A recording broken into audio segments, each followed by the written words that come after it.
Sorry, কি উদ্দেশ্যে আজকে আমরা এটা করছি? আজকে আন্তর্জাতিক মে দিবস, শ্রমিক দিবস।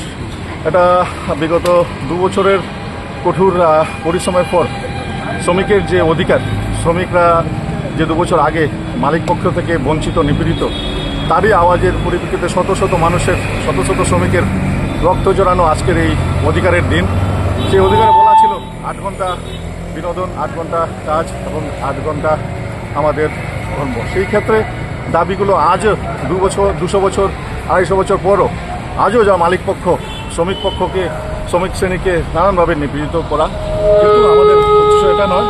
আমাদের যারা পূর্বপুরুষ ছিলেন তারা আমাদের জন্য, আগামী প্রজন্মের জন্য যেটা কষ্ট করে এই দিনটাকে দিয়ে দিয়েছেন শ্রমিকের অধিকারের দিবস হিসাবে, আন্তর্জাতিক মে দিবস হিসাবে, আমরা সেই খুশিতেই আজকে আমাদের এই শ্রমিক দিবস পালন করছি।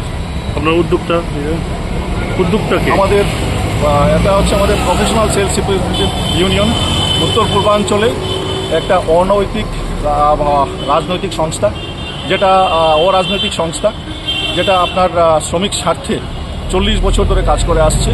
আমরা বিশেষ করে যারা ঠিকাপ্রথায় নিযুক্ত বেসরকারি কোম্পানিগুলোতে চাকরিরত, এখানে আমাদের কনজিউমার্স সেক্টরের লোক আছেন, এখানে মেডিকেল সেক্টরের লোক আছেন। সেই ক্ষেত্রে আমাদের এই আজকের এই মে দিবসের, শ্রমিক দিবসের যেটা সফলতা, তাই উদযাপন আমরা করছি। আমরা আনন্দে আমাদের এই অধিকার